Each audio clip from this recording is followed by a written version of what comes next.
మనిషి తట్టుకోలేని కష్టాలలో అత్యంత భయంకరమైనటువంటి కష్టం కారాగార వాసం. కారాగార వాసం అంతటి భయంకరమైన కష్టాన్ని ఎదుర్కోవలసి వచ్చినప్పుడు కూడా కాలభైరవ చరిత్ర చదివినా, కాలభైరవాష్టకం చదివినా, కాలభైరవోపాసనం చేసినా వాళ్ళు రక్షింపబడతారు అంటుంది శాస్త్రం. అంత అద్భుతమైనటువంటి మూర్తి ఆ కాలభైరవుడు. సాక్షాత్ పరమేశ్వరుడే కాలభైరవుడిగా ఆవిర్భవించాడు ఒకనొకప్పుడు. కాలభైరవావతారంలో ఆయన లోకానికి కొన్ని మర్యాదలు నేర్పాడు. సృష్టికర్త అయినటువంటి చతుర్ముఖ బ్రహ్మగారు సహజంగా రజోగుణ తత్వంతో ఉంటాడు, అందుకే ఎరుపు రంగుతో ఉంటాడు. ఆయనకి ఒకప్పుడు ఎందుకో ఒక భావన కలిగింది, ఆయనకి 5 తలలు ఉండేవి. నాకు 5 తలలు, పరమశివుడికి 5 తలలు, సద్యోజాత అఘోర తత్పురుష వామదేవ ఈశానములని 5 తలలైంది. నాకు 5 తలలు, నాకంటే బ్రహ్మగారికి 5 తలలు. నాకు శంకరుడికి ఏం తేడా? మేమిద్దరం సమానం, నేనే సృష్టిలో అధికుడు అని వేదములను పిలిచి అడిగాడు. నేనా కాదా అన్నాడు. ఋగ్వేదము, సామవేదము, యజుర్వేదము, అథర్వణవేదము కూడా నువ్వు కాదు, పరమశివుడే సృష్టికంతటికి కూడా మహాపురుషుడు, ఆయననే వేదములన్నీ కొలుస్తున్నాయని చెప్పి ఆయన అంగీకరించలేదు. ఆయన అహంకారం తగ్గించడానికి శంకరుడు సభలోకి ప్రవేశిస్తే ఒక్కొక్కసారి అతిశయం గర్వం అనేటటువంటిది కలగకూడదు, కానీ అది కలిగితే ఎంతటి వారిని కూడా ఎలా పడగొట్టేస్తుంది అన్నదానికి ఈ ఆఖ్యానాలన్నీ వస్తాయి. రామకృష్ణ పరమహంస ఒక అద్భుతమైన మాట చెప్పారు. ఒకప్పుడు ఒక మహారాజు గారు ఒక భద్రగజం మీద ఎక్కి వస్తున్నాడు. అటువంటి ఏనుగు వస్తోందంటే దాని ఒక్కొక్క కాలు ఇంతంత లావు ఉంటుంది, పాదం ఎత్తి వేస్తే గుండ్రంగా ఉంటుంది, ఏ ప్రాణిగా అణిగిపోతుంది, అందుకని అన్ని పక్కనే పోతాయి. అటువంటి ఏనుగు వస్తుంటే కన్నంలోంచి ఓ చీకప్ప ఒకటి పైకి వచ్చి కప్ప కాలెత్తి చెయ్యి బుద్ధి లేని ఏనుగా పక్కకు అని ఆశ్చర్యపోయారు రామకృష్ణ పరమహంస. శిష్యుడు నిలబడి ఉన్నారు అక్కడ. వాళ్ళకి శిష్యులు ఉన్నాయి. ఆ శిష్యుడు చూసి గురువు గారి వంక తిరిగి అన్నాడు, ఏ బ్రహ్మం, ఒక భద్రగజం వస్తుంది, దాని మీద మహారాజు వస్తున్నాడు, ఒక కప్ప కన్నం నుంచి బయటకు వచ్చి ఏనుగు మీద కాలెత్తి పక్కకు పోతావా పోవా అంటోంది. దీనికి బుద్ధిహీనత, అతిశయమైన, ఎందుకు ఇలా కాలెత్తిందని అడిగారు. అడిగితే పరమహంస ఒక్క నిమిషం కళ్ళు మూసుకుని కళ్ళు తెరిచి అన్నారు, ఇవాళ సాయంకాలం ఈ రహదారి నుంచి ఒక జేబుకి చిల్లి ఉన్నటువంటి లాంచీ వేసుకున్న వ్యక్తి వెళ్ళాడు. ఆయన జేబులో 4 పావలాకాసులు ఉన్నాయి. పావలాకాసు చిన్నగా గుండ్రగా ఉంటుంది కదా, ఆ కన్నం నుంచి జారి పావలాకాస కింద పడింది. కింద పడిన పావలాకాసు దున్నుకుంటూ కన్నంలోకి వెళ్ళింది. కన్నంలో కప్ప ఉంది. కప్పకి పావలాకాసు దొరికింది. ఇప్పుడు కప్ప దగ్గర పావలా ఉంది కదా, ఏనుగు మీద కాలెత్తింది. ఉన్న కప్ప ఏనుగు మీద కాలెత్తితే అన్నీ ఉన్నాయనుకున్న నాబోటిగాడు విర్రవీగితే అందులో అతిశయం ఎంత విచిత్రమైన లక్షణాన్ని కల్పిస్తుందో చూడండి. బ్రహ్మగారి అంతటి వాడికి ఒకప్పుడు ఈ ఆవేశం వచ్చింది. ఎందుకు అంటే కళ్ళ సంఖ్య లెక్క పెట్టాడు. నాకు 5, నీకు 5. ఇదే బ్రహ్మగారి కౌశికీ వృత్తాంతంలో పార్వతీదేవి దగ్గర ఒక వినయంతో మాట్లాడాడు. ఒకనాడు నా నొసటి నుంచి పైకి వచ్చావు, నాకు పుత్రసముడివి, నా కాళ్ళు పట్టుకు నమస్కరించి ఆశీర్వదిస్తా అన్నాడు. శంకరుడు చూశాడు, చాలా ఉద్ధతితో ఉన్నాడు, అహంకారంతో ఉన్నాడు. నాకు 5 తలలు, తనకు 5 తలలు అనుకుంటున్నాడు. కానీ నా 5 తలల వెనక ఒక తత్వం ఉంది. అది తూర్పుని తిరిగి ఉన్నటువంటి తలని తత్పురుష ముఖం అంటారు, దక్షిణానికి ఉంటే అఘోర ముఖం అంటారు, పశ్చిమానికి ఉంటే సజ్జోజాతం అంటారు, ఉత్తరానికి ఉంటే వామదేవం అంటారు, పైకుంటే ఈశానం అంటారు. ఈ పంచభూతముల మీద, మోక్షం మీద అధికారం కలిగి ఉంటారు 5 ముఖాలతో. ఖట్మండూలో ఉంటుంది 5 తలలతో ఆ శివలింగం. నాతో సమానుడు అనుకుంటున్నాడు ఈ బ్రహ్మగారు. ఆయన బ్రహ్మమస్తకావళిని బద్ధతే నమః శివాయ అని పేరు. ఈ సృష్టి అంతా కూడా కల్పాంతం అయిపోయినప్పుడు బ్రహ్మగారు పడిపోతే చూస్తాట శంకరుడు, అయ్యో పాపం, మొట్టమొదట పుట్టాడు అందరికన్నా, వేదములు ఇచ్చి సృష్టి చెయ్యమన్నాను, ఈయన కూడా బొత్తుగా ఇలా శ్మశానంలో పడిపోతే ఏం బాగుంటుంది, ఈయనకు మంచి స్థానం ఇద్దామని చెప్పి ఆ పుర్రి తీసి ఒక కడపలో కూర్చొని నెలలో వేసుకుంటాడు. ఆయనకి చేతకాక కాదు, బంగారం గురించి చేయించి ఇచ్చేవాళ్ళు లేక కాదు, బ్రహ్మగారిని గౌరవించడానికి పుర్రేసుకున్నాడు. ఇలా ఎంతమంది బ్రహ్మలు విడిపోయారో ఆ పుర్రెల మాల పెద్ద మాలైంది. మునుకల పేరు కంఠమున భూరి భుజంగము భూషణంబుగా అనయము భస్మధారణము యుద్ర నివాసము మేరు విల్లుగా అనుగుగ దంతి జన్మమును హస్తమునందు కపాల చోళములు పడిబడి దౌత శంకర కృపావర రూపమును ఆశ్రయించదన్నంటారు. ఇప్పుడు అంతమంది బ్రహ్మల యొక్క పులుకలు ఆయన మెడలో హారంగా ఉంటాయి, అందుకేసుకుంటారు పుర్రెలమాల.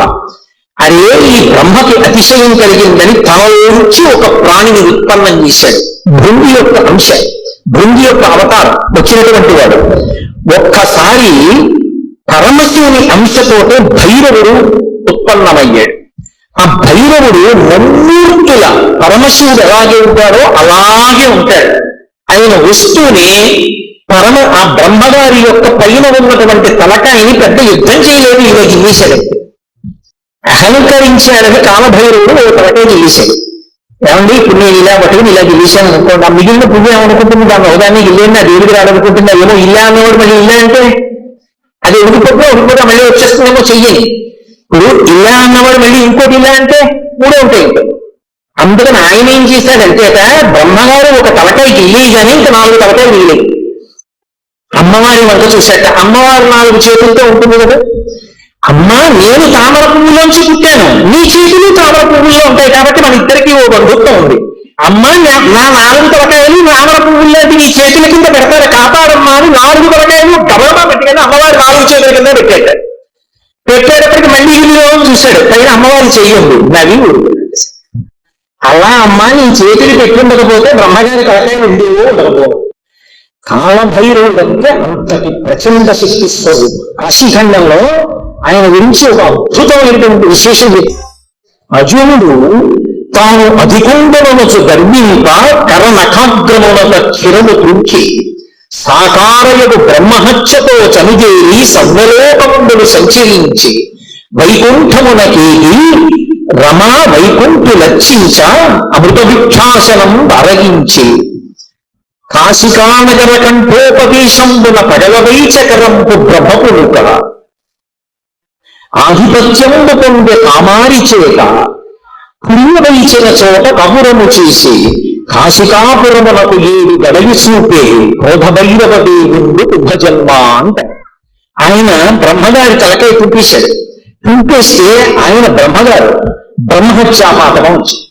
పరమశివుడికి బ్రహ్మహత్యాపాతకం ఉంటుందా? ఆయన విధికి నిషేధానికి అతీతుడు. కానీ లోకంలో శివుడే చేశారు కదా, నేనెందుకు చెయ్యకూడదని రేపు పొద్దున్న తెలియక జనులు బ్రహ్మహత్యా దోషం చేస్తే కట్టి కుడిపేస్తుంది. అందుకని దాని పాపం ఎంత కఠినంగా ఉంటుందో చూపించడానికి తాను బ్రహ్మహత్యాపాతకం పోగొట్టుకోవడానికి చెయ్యవలసిన ప్రాయశ్చిత్తాన్ని చేసి చూపించాడు. ఆ కళ వచ్చి అంటుకుంది పుర్రె. ఆ చేతికి అంటుకున్న పుర్రెతోటి కపాల భిక్ష అందరినీ భిక్షాటన చేస్తూ లోకములన్నీ తిరిగాడు. తిరిగి ఒక రోజున వైకుంఠానికి వెళ్ళాడు. అబ్బా ఇటువంటి అతిథి ఎక్కడ దొరుకుతాడు?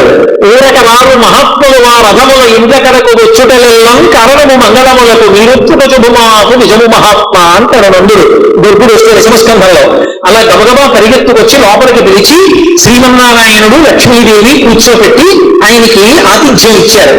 ఆ ఆతిథ్యం ఇచ్చినప్పుడు ఏదో లౌకికంగా ఉండేటువంటి అన్నం పెట్టలేదు, భిక్షాన్నంగా ఏం పెట్టారంటే మనోరథము అనబడేటటువంటి ఒక అద్భుతమైనటువంటి అమృతం ఉంటుంది. అది ఒక్క వైకుంఠంలో వాళ్ళ దగ్గరే ఉంటుంది. ఆ అమృత రసాన్ని పెట్టారు. పెడితే ఆ అమృత పాయసం ఆరగించి లక్ష్మీ విష్ణువుల చేత అర్చింపబడిన వాడై బయలుదేరాడు. అన్ని లోకాలు తిరిగి కాశీపట్టణానికి వచ్చారు. కాశీపట్టణంలోకి ప్రవేశించగానే చేతికున్నటువంటి బ్రహ్మకపాలం 3 కింద పడి బద్దలవుతుంది. అంటే కాశీపట్టణం అంత గొప్ప పట్టణం. అందులోకి వెళ్ళగానే బ్రహ్మహత్య పోయింది. అప్పుడు ఆ లోపలికి వెళ్ళిన తర్వాత శంకరుడు బయలుదేరి వచ్చి ఈ కాశీపట్టణానికి అంతటికీ నిన్ను అధిపతిగా అభిషేకం చేస్తున్నానని కాలభైరవుడిని కాశీపట్టణానికి పట్టాభిషేకుడిని చేశారు సంరక్షకుడుగా. ఆధిపత్యం పొందే కామారి చేత అంత అద్భుత రూపాన్ని పొందాడు. భైరవ అంటారు.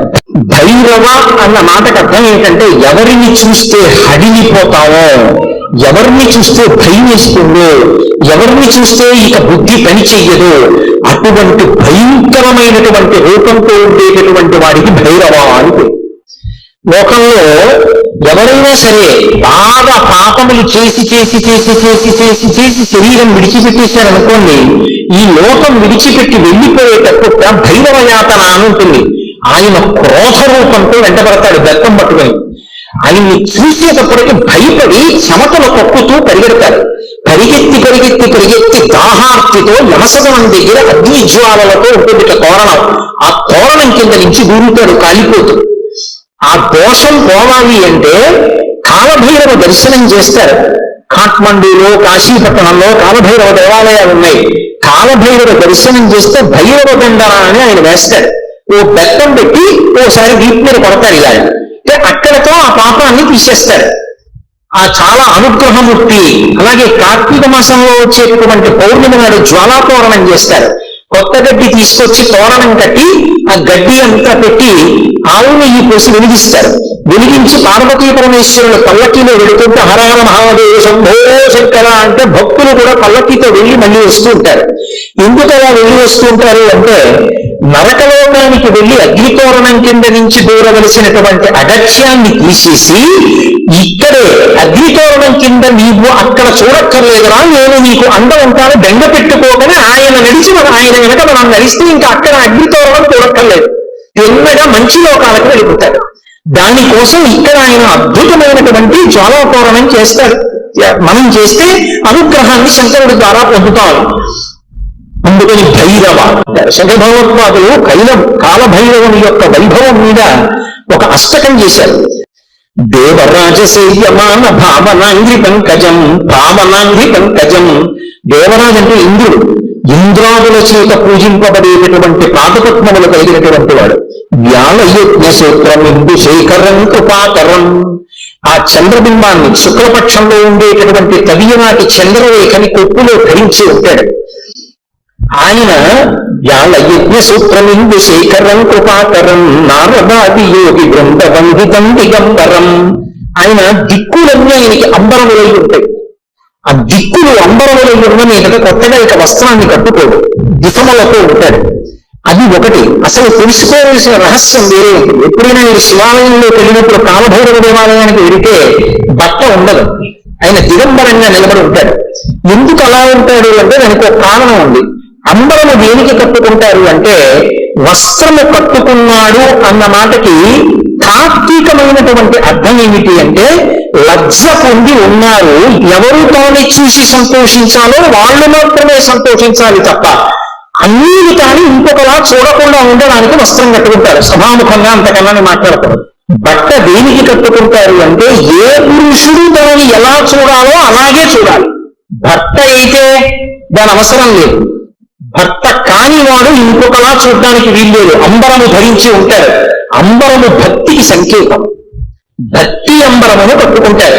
భక్తి అంబరం కట్టుకుంటే పురుషుడి చేత ఆకర్షింపబడతాడు. ఎవరో పురుషుడు, ఒక్కడే పురుషుడు. పతిం విశ్వస్యాత్మేశ్వరదం శాశ్వతం శివమచ్యుతం. ఆ భగవంతుడు ఒక్కడే పురుషుడు. ఆధ్యాత్మిక సంప్రదాయంలో అందరూ స్త్రీలమే. మనందరికీ పతి ఆయన. ఆయన కొరకు భక్తి అన్న బట్ట కట్టుకుంటాం. అసలు పరమేశ్వరుడు ఎవరి కోసం కట్టుకోవాలి? ఎవరి పట్ల భక్తితో ఉండలేదు? ఆయన ఎవరిని పొందలేదు? ఆయన పొందడానికి ఇంకెవరు లేరు, అందరూ ఆయన్ని పొందుతారు. అందుకే ఆయన బట్ట కట్టుకోరంటే భక్తి అన్నంబరూ ఆయన కట్టుకోక్కర్లేదు. అందుకు దిగంబరుడు. ఆ దిగంబర అన్న మాటను అలా అర్థం చేసుకోవాలి. అందుకే యోగి సంప్రదాయంలో ఈ దిగంబర అన్న మాట మీకు కనపడుతూ ఉంటుంది. కాబట్టి నారదాది యోగి బృంద వందితం దిగంబరం కాశికాపురాభినాథ కాలభైరవం భజే. అటువంటి కాలభైరవుని నేను భజిస్తున్నాను. భానుకోటి భాస్వరం భవాబ్దితారకం ప్రభుం నీలకంఠమిచ్చితార్థదాయకం త్రిలోచనం కాలకాలమంబుజక్షమక్షసోలమక్షరం కాశికాపురాభినాథ కాలభైరవం భజే. మన అష్టకం అంతా ఎక్కడ చెప్పడం? భానుకోటి భాస్వరం, కోటి మంది సూర్యులు ఉదయిస్తే ఎలా ఉంటుందో ఆయన కాంతి ఎలా ఉంటుంది. భవాబ్ధితారకం ప్రభుని, సంసారమనే సముద్రాన్ని దాటించేస్తాడు ఆయన పాదాలు పట్టుకుంటే. నీలకంఠమిప్సితార్థదాయకం త్రిలోచనం, నీలకంఠుడై హలాహల భక్షణం చేసినటువంటి శంకరుడై లోకములను అనుగ్రహించగలిగిన వాడై భక్తజనుల యొక్క ఈప్సితములను తీర్చగలిగిన వాడై ఉంటాడు. నీలకంఠ నిశ్చితార్థదాయకం త్రిలోచనం కాలకాలమంబుజక్షమక్షశూలమక్షరం. చేతిలో అక్షమాల పట్టుకుని జ్ఞానాన్ని ఇవ్వగలిగిన వాడై ఉంటాడు. అందుకే అక్షమాల అంటే ధ్యాన స్థితిని కటాక్షిస్తాడు. పుస్తకాలు చదవడం గొప్ప కాదు, ధ్యానం చేయగలిగి ఉండాలి. ఆ మనస్సు చెప్పినప్పుడు మాట వినాలి. పిలవగానే మనసు వెనక్కొచ్చి ఎవరిని చూడమంటున్నానో వాళ్ళని చూడాలి. రా చూడు పార్వతీ పరమేశ్వర పాదర్థం రాను అనేటప్పటికీ అది గబగబా వచ్చి కూర్చుని చూడడం అలవాటు అవ్వాలి. మనసు ఎలా వినాలి అంటే కుక్క మాట విన్నట్టుగా వినడం, ఎద్దు మాట విన్నట్టుగా వినడం మనసుకి రావాలి. కుక్క చూడండి అన్నాను అనుకోండి పరిగెత్తుకొస్తుంది. కుక్క పిలిస్తే వచ్చినట్టు. పిలవలేదే బా అని కూడా అనలేదు, అంటే చాలు రెండు ఎద్దులు వచ్చేది. అలా అన్నంత మాత్రం చేతనే ఎద్దులు వచ్చేస్తుంటే సాధన చేత మనసు వెనక్కి రావడం రావద్దు, రావాలి. అలా వచ్చేటప్పుడు చెయ్యగలిగిన వాడు, సాధనా బలాన్ని అనుగ్రహించగలిగిన వాడు కాలభైరవుడు. కాలస్వరూపంతో ఉంటాడు. అందుకే కాలకాలమంబుజక్షమక్షశూలమక్షరం కాశికాపురాధినాథ కాలభైరవం భజే. అందుకే కాలభైరవ శ్లోకానికి ఫలశ్రుతి చెప్తూ కాలభైరమష్టకం పఠంతి మనోహరం జ్ఞానముక్తి సాధనం విచిత్రపుంజవర్ధనం శోకమోహ దైన్యలోభ కోపకాపనాశనం తీప్రయాంతి కాలభైరవంగ్రి సన్నిధిం ధ్రువం అంటారు. ఎవరు కాలభైరవాష్టకాన్ని చదువుకుని ప్రతిరోజు కాలభైరవుడికి నమస్కరిస్తాడో వాడికి భక్తి, చిత్తశుద్ధి, వైరాగ్యము, జ్ఞానము, చిట్ట చివర మోక్షము ఆయన అనుగ్రహిస్తాడు. శరీరం విడిచిపెట్టిన తర్వాత భైరవయాతన పొందకుండా మోక్షమును అనుగ్రహించగలడు అంటే ఆయన ఎంతటి శక్తివంతుడో మీరు ఆలోచించవచ్చు. కాశికా పట్టణానికి అంతటికీ కూడా అధిపతి అయి ఉంటాడు. అటువంటి మహానుభావుడైనటువంటి కాలభైరవుని యొక్క స్మరణము చాలు, సమస్త పాపములు నశించిపోతాయి. అంత గొప్ప కాలభైరవుడు శివాలయంలో ఈశాన్య దిక్కున నటరాజస్వామి వారి పక్కన విరాజమానుడై ఉంటాడు. అలాగే శంకరుడి పరివారంలో ఎప్పుడూ విడిచిపెట్టినటువంటి వారు నా సర్పములు. సర్పములు ఆయన్ని ఎప్పుడు విడిచిపెట్టరు. ఏదో అలా అనమే కానండి, నిజంగా ఆయన పరివారం అద్భుతమైన పరివారం. సాయంకాలం అయ్యేటప్పటికి కవచం పెట్టేస్తారు. కవచం పెట్టారు అంటే ఇలా పాము పట్టి ఉంటుంది. మీరు చూసి ఉంటారు, కొన్ని చోట్ల శివాలయాల్లో శివలింగం మీద పడగ పట్టి ఉంటుంది. ఆ నైమిషారణ్యంలో అయితే ఒక అద్భుతమైనటువంటి శివాలయం ఉంది. ఆ శివాలయం యొక్క ప్రాణవట్టం మీద ఒక పాము పడుకుని ఉంటుంది. అది పడుకుని ఉన్నట్టుగా చిత్రీకరింపబడి ఉంటుంది. అద్భుతమైనటువంటి శివాలయం. అవన్నీ మీకు చూపిస్తారు. అక్కడే కొంచెం దూరం వెళితే రుద్రావర్తము అని గోమతి నది లోపల ధర్మరాజు గారు ప్రతిష్ఠ చేశారు శివలింగాన్ని. సూర్యుడిని కనపడక మీకు నీరు జరగదు, కానీ ఇలా నీరు వెళ్ళిపోతూ ఉంటుంది. దాని ముందు కానీ వెనక కానీ మీరు మారేడా చేస్తే పైనుంచి తేలి వెళ్ళిపోతుంది. శివలింగం లోపలున్న చోటుకొచ్చి మారేడు దళం వేస్తే నిలువుగా లోపలికి వెళ్ళిపోతుంది. మీరు 100 జామకాయలు జామపళ్ళు తీసుకెళ్లి అందులో వేయండి, మీరు ఏమీ అడగకపోతే ఒక్క కాయ పైకి రాదు, నిలువుగా వరుసక్రమంలో లోపలికి వెళ్ళిపోతాయి. స్వామి ప్రసాదం ఇవ్వండి అని పైకి అడిగారు అనుకోండి, అన్ని పళ్ళు లోపలికి వెళ్తే ఒక్క పండు పైకి వస్తుంది. భగవంతుని యొక్క అనుగ్రహము తిరుగులేనిది, ఈశ్వరుడు ఉన్నాడు అనడానికి ప్రబలమైనటువంటి సాక్ష్యాలు అవన్నీ. కాబట్టి ఆ పావు అనేటటువంటిది శివలింగం మీద పడగ పట్టి ఉంటుంది, అమ్మవారి యొక్క స్వరూపం. ఆ నాగులు ఎప్పుడూ శంకరుడితో అనుబంధంతో ఉంటాయి. అసలు ఆ పాము దేనికి గుర్తు అంటే కుండలిని శక్తికి ప్రతీక, అమ్మవారికి ప్రతీక. అంటే రోజు కారాగారవాసం లాంటి ఆపదని కూడా తప్పిస్తాడు. శరీరం విడిచిపెట్టిన తర్వాత భైరవయాతన పొందకుండా మోక్షమును అనుగ్రహించగలడు అంటే ఆయన ఎంతటి శక్తివంతుడో మీరు ఆలోచించవచ్చు.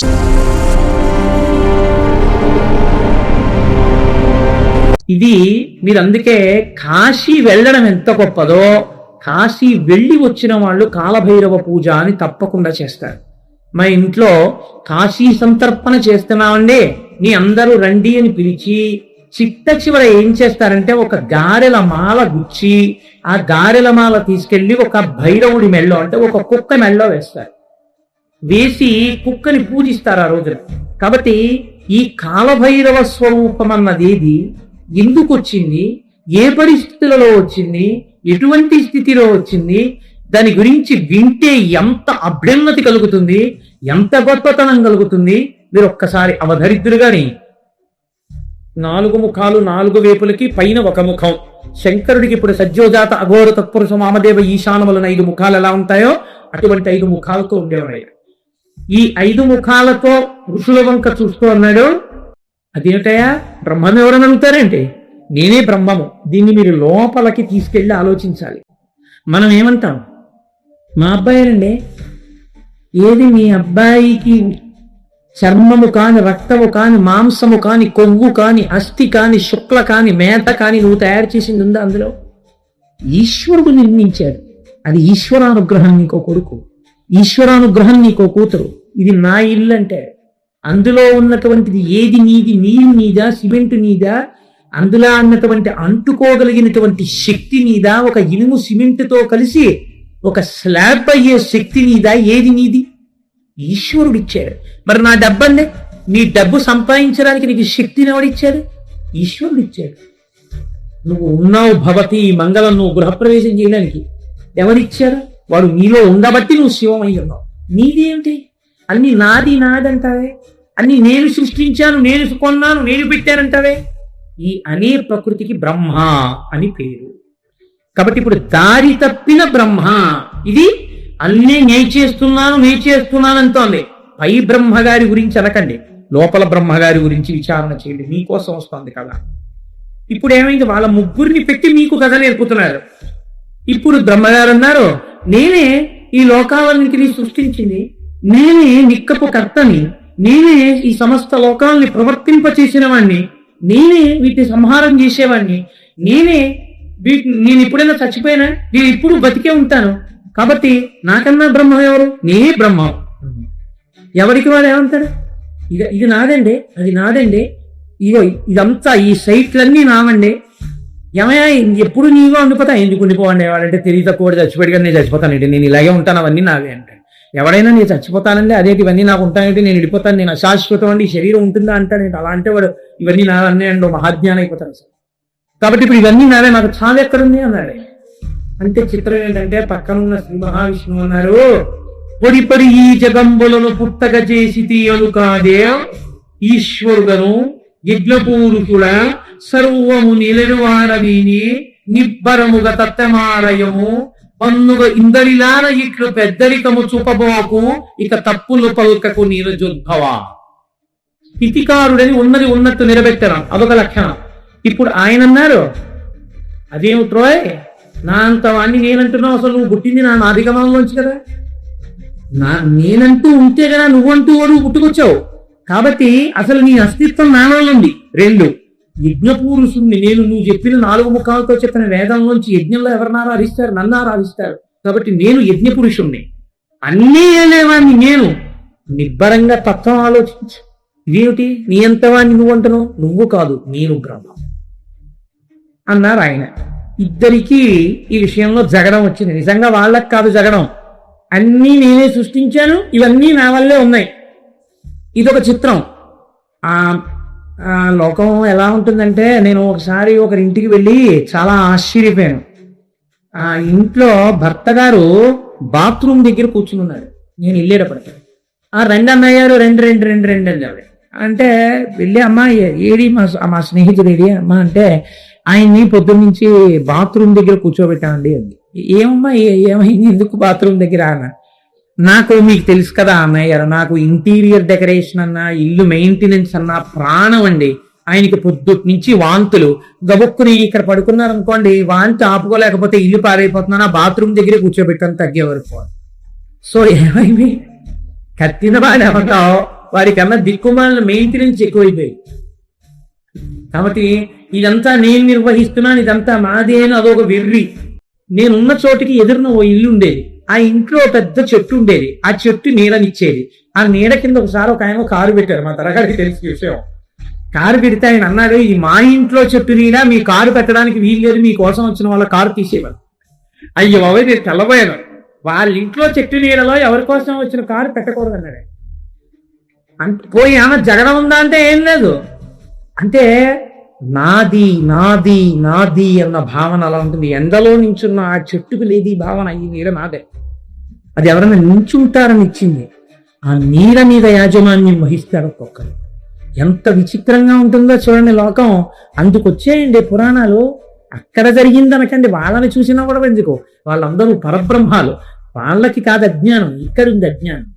కాబట్టి ఇప్పుడు ఆయన చూసి, నేనురా బ్రహ్మాన్ని, నువ్వు బ్రహ్మ అంతా ఏమిట్రా, పెద్దల ముందులా మాట్లాడకూడదు అన్నారు. అంటే సృష్టికి స్థితికి వచ్చింది దెబ్బలాట.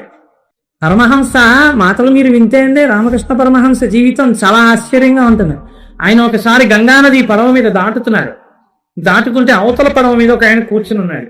కూర్చుని ఉంటే పరమహంస తన శిష్యుడితో కలిసి దిగుతూ పడవ అన్నారు, ఇప్పుడు చూడు ఆ పడవ మీద కూర్చున్నటువంటి వ్యక్తి నా దగ్గరికి వచ్చి, ఓహ్ ఠాకూర్ ఎలా ఉన్నావు అని అడుగుతారు చూడండి. ఈయన 4 అడుగులు వేసేటప్పటికి ఆ వ్యక్తి వచ్చి షేక్ హ్యాండ్ ఇవ్వబోయే, hello Thakur how are you, ఎలా ఉన్నావు, నువ్వు బాగున్నావా అన్నాడు.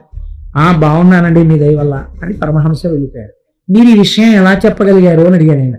నీకు జ్ఞాపకం లేదా, ఇతను అస్తమానం మనం ఉన్న ప్రాంగణం దగ్గరికి వచ్చి సాష్టాంగ నమస్కారాలు చేసి, నాకు ఈ దరిద్రం పోయేటటువంటి స్థితిని చూడండి అని నమస్కారాలు చేసేవాడే, వీడికి లాటరీ తగిలి కొంత ఐశ్వర్యం వచ్చింది. కాబట్టి ఇప్పుడు వాడు నన్ను నమస్కారం చేయడం మానేశాడు. వాడు నాకు షేక్ హ్యాండ్ ఇచ్చి hello Thakur how are you అంటే వెనక డబ్బు ప్రభావం. కాబట్టి ఇప్పుడు ఈ సంగ్రామం జరుగుతుంటే మనం ఎందుకు చెప్పడం, వేదాల్ని పిలుద్దాం, వేదాలు చెప్తాయని ఋగ్వేదాన్ని పిలిచాడు. ఓ ఋగ్వేదమా, ఎవరు పరబ్రహ్మము చెప్పు. శృతి ప్రమాణం కదా మనకి. అంటే ఋగ్వేదం అంది యదంతస్థాని భూతాని యతః సర్వం ప్రవర్తతే యదయః పరమం తత్తం సరద్రత్యేక ఏవహి. అది ఈ సమస్తమునకు సృష్టికర్త. ఏ మహానుభావుడు సృష్టి చెయ్యాలని సంకల్పం చేసినప్పుడు మొట్టమొదట నారాయణుడు జన్మించాడో, ఎవడు చిట్ట చివర ఈ లోకాల్ని తనలోకి తీసుకుంటున్నాడో ఆ పరమశివుడు పరబ్రహ్మము. నీకు తెలియదు అవతల బాగున్నారు. యజుర్వేదాన్ని పిలిచారు. పిలిచి యజుర్వేదాన్ని అడిగారు, నువ్వు చెప్పు అన్నారు. యో అగ్నిరఖిలైరీశ యోగేన చ సమిజ్యతే ఏన ప్రమయాం ఖలునః స ఏకః సర్వదృక్ శివః. అసలు నిజంగా యజ్ఞం లోపల కదా జరగాలి. ఇక్కడ జరిగేటటువంటి యజ్ఞంలో దేవతా శక్తులు అనేటటువంటివి ఆ భగవత్ సంబంధమైనవి. ఆసురీ శక్తులు కామక్రోధ లోభ మదమోహ మాత్సర్యములు.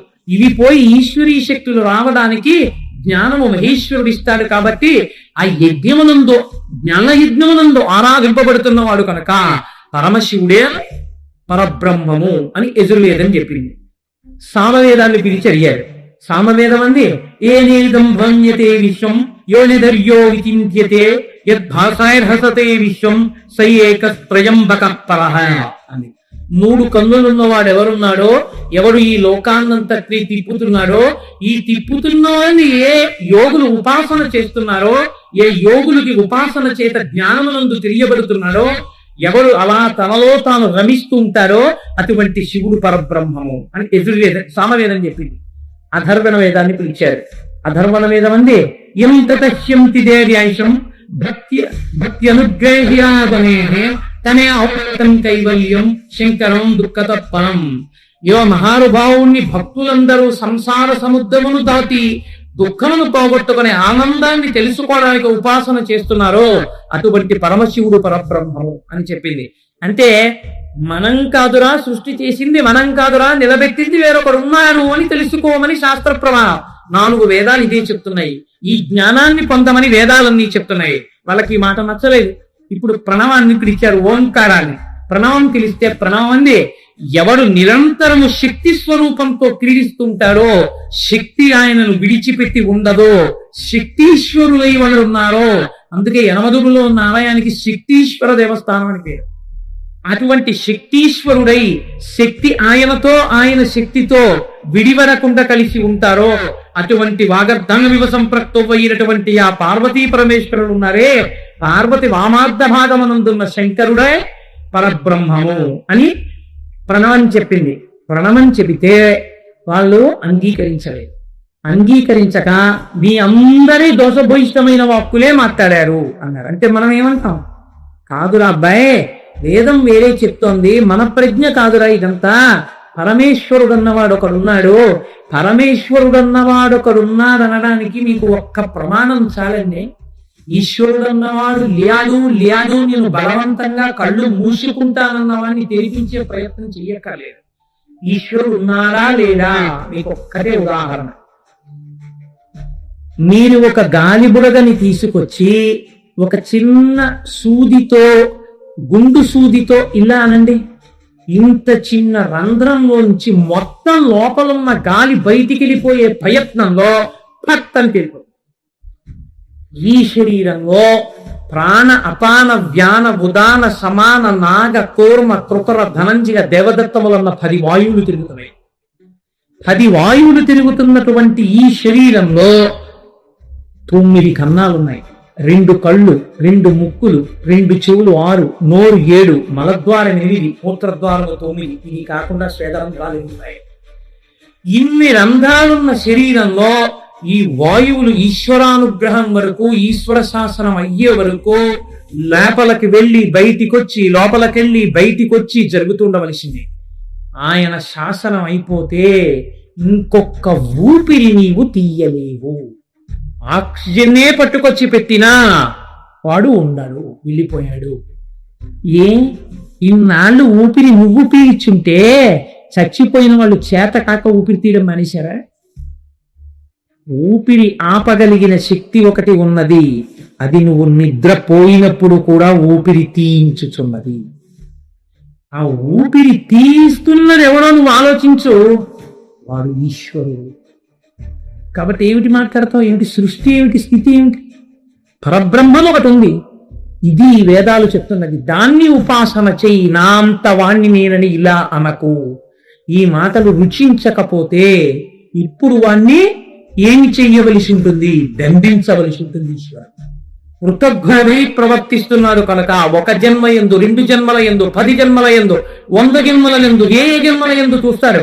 ఎప్పటికీ బుద్ధి మారకపోతే, ఎప్పటికీ నా అంతవాణ్ణి నేనంటే, ఈశ్వరుడు ఒక మార్గంలో వాడికి బుద్ధి చెప్పవలసిన అవసరం ఏర్పడుతుంది. కాబట్టి ఇప్పుడు ఈశ్వరుడు ఏం చేశాడు అంటే, అంతటా నిండి విడీకృతమైపోయినది కదండి పరబ్రహ్మం అంటే. అది మాంసనేత్రం మనకు కనపడదు. మాంసనేత్రం ఈ జగడం ఆడుకుంటూ నా అంతవాణ్ణి నేను, నా అంతవాణ్ణి నేను అంటున్న వాళ్ళు ఎవరున్నారో వాళ్ళ కన్ను ముందు బ్రహ్మని చూసేటట్టుగా రావాలి. రావాలంటే ఎలా రావాలి? ముందు జ్యోతి రూపంలో దిగిపోవాలి కిందకి. ఎప్పుడైతే ఒక జ్యోతి రూపం కిందకి దిగిందో కన్ను వెంటనే జ్యోతి స్వరూపం వంక చూస్తుంది. అలా ముందు ఒక పెద్ద జ్యోతి స్తంభం దిగింది. ఈ జ్యోతి స్తంభంలోంచి ఇప్పుడు చూడండి ఎలా పెడుతోందో పరబ్రహ్మం అంటే. అంతటా నిండినది జ్యోతిగా మారింది. జ్యోతి సాకారమైంది. సాకారమును చూసినప్పుడు వీళ్ళిద్దరిలో శ్రీ మహావిష్ణువు ఊరుకున్నాడు. ఆయన ఏమనలేదు. నారాయణి నారాయణ కదండి, వెంటనే తెలుసుకుని ఆగింది.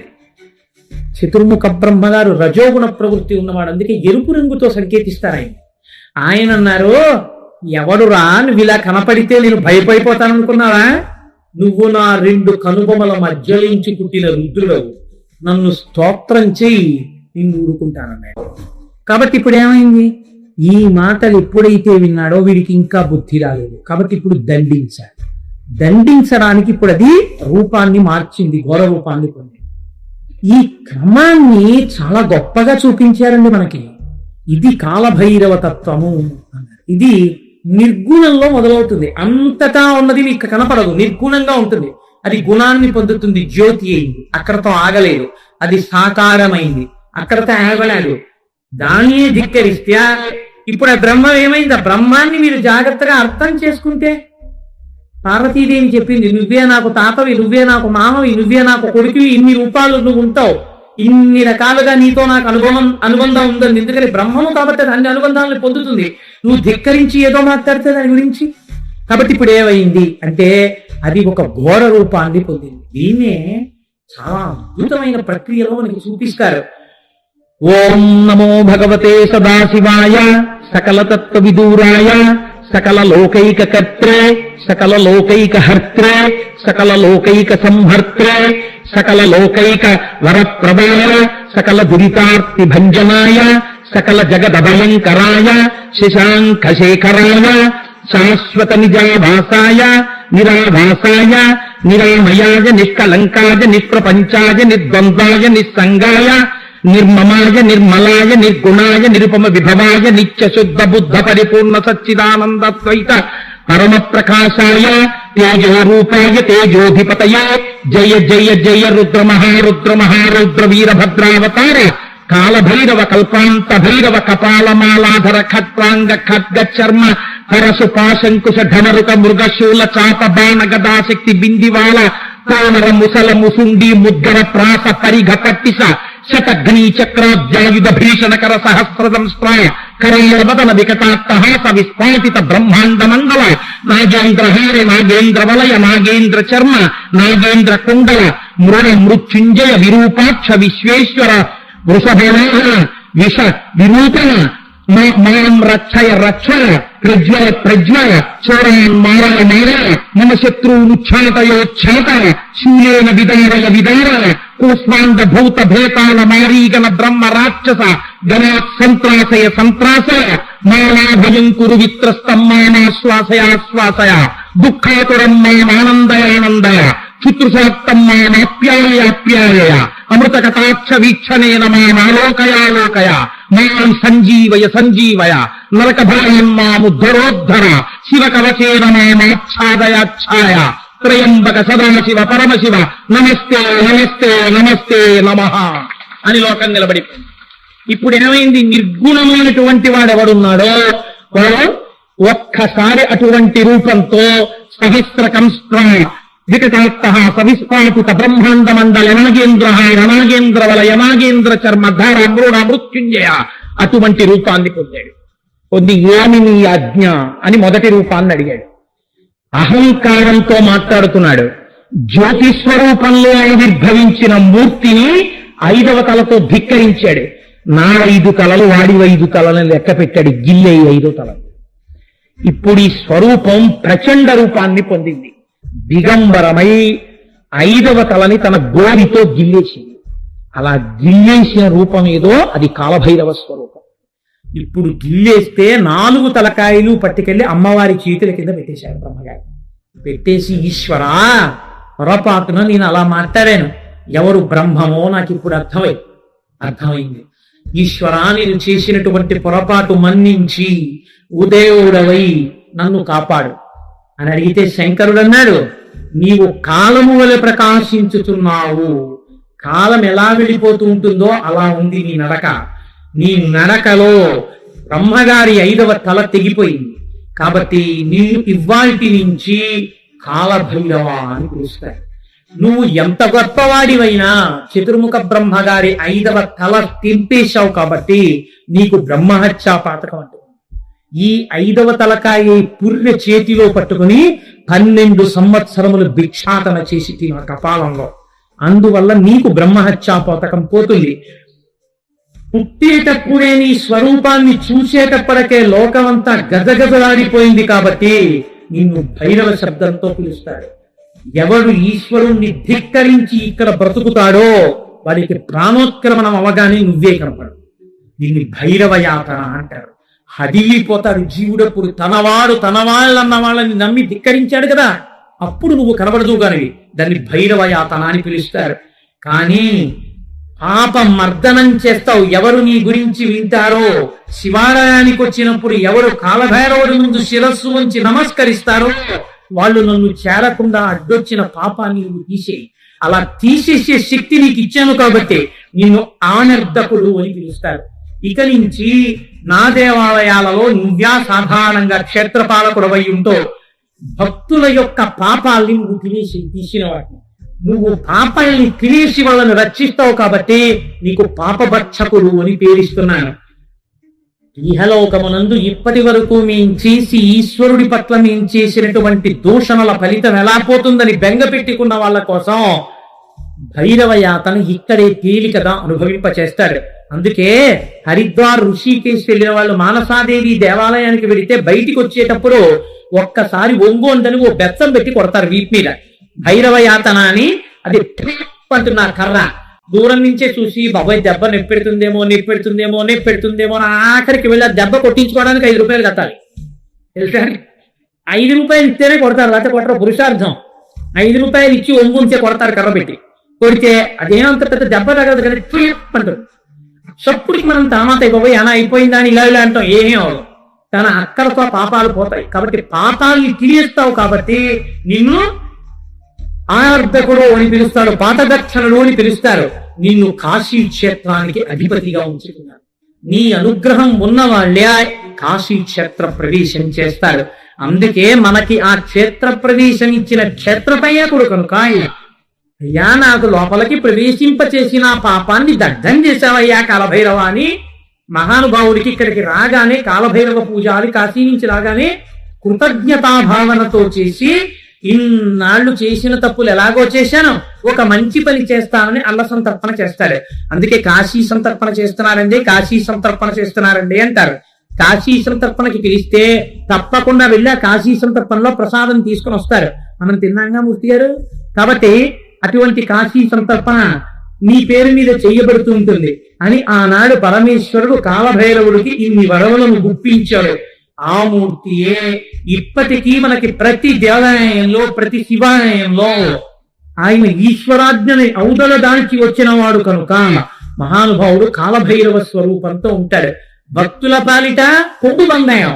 ఎవడు ఈశ్వర ధిక్కారం చేస్తాడో వాడి పాలిట భైరవ దర్శనంగా కనపడతాడు, భయంకరంగా కనపడతాడు. మీరు చూడండి, ఎంత గొప్పవాడైనా కావచ్చు, అలా వెళ్ళిపోతున్నప్పుడు కుక్క పెద్దగా అరుస్తూ వచ్చి నోరు తెరిచి ఇలా పళ్ళు చూపించింది అనుకోండి, హరిమైపోతాడు. ఇదేంటో కుక్క కరిచేస్తుందో ఏంటో అని చెప్పి. అసలు కుక్క పరిగెత్తుకొచ్చి ఇలా నోరు విప్పేటప్పటికే భయం. మార్నింగ్ వాక్ వెళ్ళే వాళ్ళు అందరూ హ్యాండ్స్ చెదుగు పట్టుకెళ్తారు అనుకుంటున్నారు కుక్కల భయానికే. కాబట్టి అందుకే మనం స్వరూపమునందు అది రెండు చేస్తుంది. యజమానిని రక్షిస్తుంది, యజమానికి అప్రీతి చేసేవాడిని కరుస్తుంది. నువ్వు తప్పు తెలుసుకుని శివానుగ్రహం కోసం శివాలయంలోకి వస్తున్నావు, భైరవుడు తోపు వేస్తాడు. కాబట్టి ఏం చేస్తాడు? మీ పాలిట ప్రసన్నుడైపోతాడు.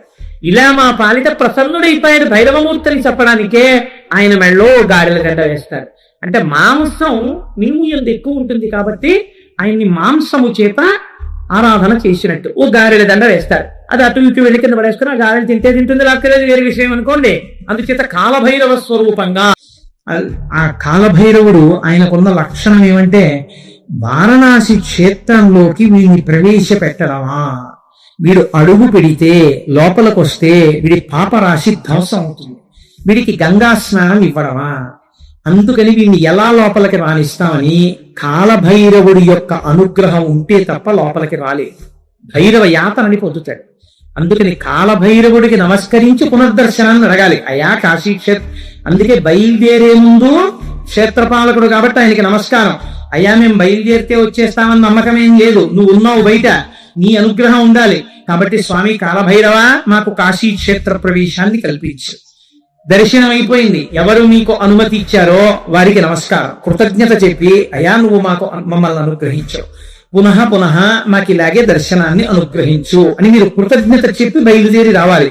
అది కాశీ క్షేత్రంలో కాలభైరవుడి యొక్క శక్తి. అందుకే ఇంటికి వస్తే మళ్ళీ కాలభైరవుడికి ఒకసారి పూజ చేస్తారు. కాలభైరవ చరిత్ర సరిగిన, కాలభైరవాష్టకం జరిగిన, కాలభైరవోపాసనం చేసిన వాళ్ళు రక్షింపబడతారు అంటూ